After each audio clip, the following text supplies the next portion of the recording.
Apokpa apokpina dukan famduna mahi tamhalakhiwi Kethallina maisnam tungi punsida mai pakpa entrepreneur ama oiba pamli. Council of Higher Secondary Education Manipur Kosyamna lauba SSLCE 2024 gi ngasi fal lauthokpada commerce stream da second position tarakkhre Imphal West District ki Sawalban Bijoy Govinda dagi Kethallina maisnamna SKTV news da paudam lakhibada lamdam asigi irang na maram oidana mahi masing tambada khudong sadaba amadi wakhalda nuaitaba kaya phawrabasu ninghanaba leitana honaki school gi oja singna takba khak natana coaching da su takpi tambirakpa sing ningthina nainaduna honaraki adubu asumna position lawgani haina khankhibadi leite makha tarakpada commerce stream da tamthaduna tansinba yaba mahi tansinduna mai pakpa entrepreneur ama oinaba honagani haiki amoromda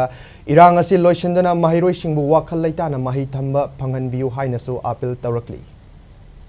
government school ne haibagi kemta award po khotpadi leijade aduga yamna phajana ojagaina guide tawbi kaida soikhigadage na moina phajana soidana ba haina yam phajana senabi akhoibu kaida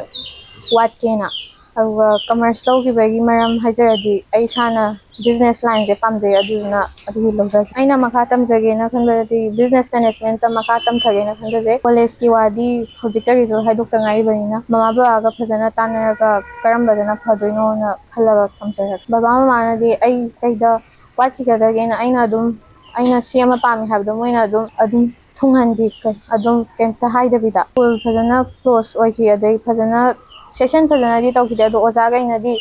watanaba full study duma syllabus duma cover tawnaba honabada phajana moina question chela wajabado aduda oina dedicate tawjani moina wajabada Masanupina commerce stream da ani suba position lawrakhibada harau nuaiba phongdoladuna Kethallina maisnam gi apokpa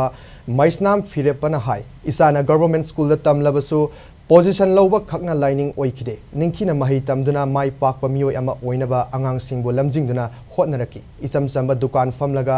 isagi mahi tambada soidanaba hotnaraki apokpi soibam ningol maisnam ongbi ranjitana hai grocery dukan famduna imungi leita laira purabasu isabu mahi tambadadi soidanaba ninghanaba leitana hotnaraki makhatana isana mai paknaba hotnaki gani haiki Panbayai ngasi haidokiba exam gi fal aduda Kethallina maisnam English Manipuri Computer Science amusung Economics ta letter mark phangbaga loinana sada marifu taret satuna apunba mark samriga kuntrani pan phangkibani Chamari mathakta masiyam le manani suba makhada mokpan koi se oi mani oi kai oi mayam na